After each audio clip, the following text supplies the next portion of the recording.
Learned Standing Counsel, on the other hand, submits that the petitioner cannot claim this continuance as a matter of right, inasmuch as the state government has taken a policy decision, and by virtue of the said decision, the collection of toll in relation to certain bridges and ferries has been withdrawn by the state government under the impugned government order dated 2/12/2016. This being in public interest cannot therefore be questioned, nor any claim can be made by the petitioner to continue the said lease in his favor. Learned Standing Counsel has invited the attention of the court to Section 15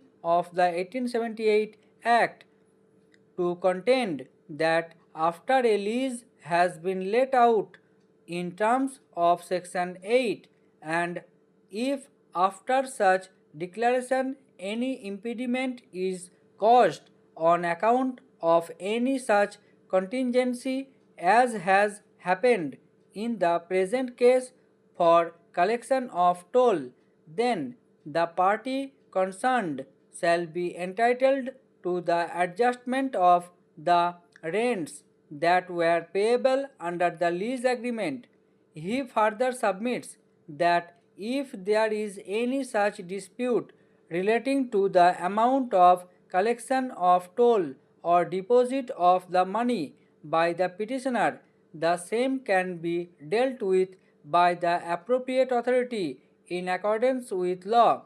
Having heard the learned counsel for the parties, the question that arises is as to whether the petitioner who is under a contract is entitled to insist upon the performance of a contract which cannot now be executed, keeping in view the policy decision of the state government under the notification dated 2/12/2016. Having considered the submissions, what we find is that, keeping in view the provisions of Section 15 of the 1878 Act, read with the provisions of Clause 21 of the General Clauses Act 1897,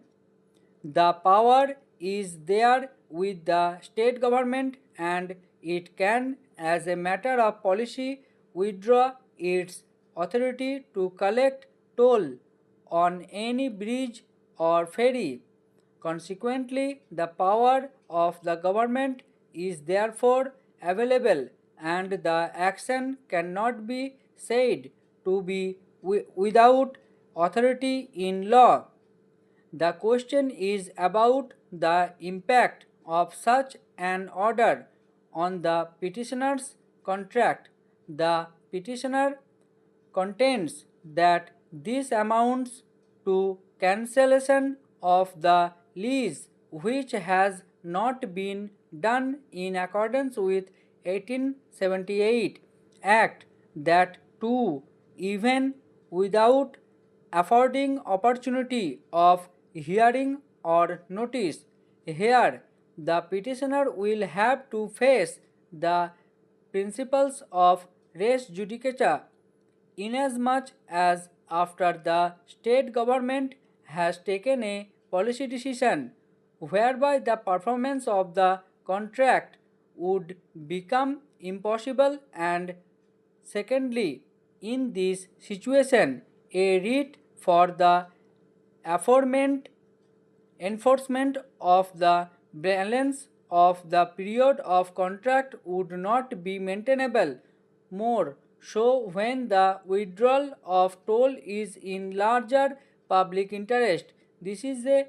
summoning interest against the individual contractual interest of the petitioner. The petitioner does not therefore have a vested right to claim the continuance of the contract after withdrawal by the state government through a valid policy decision. Stop.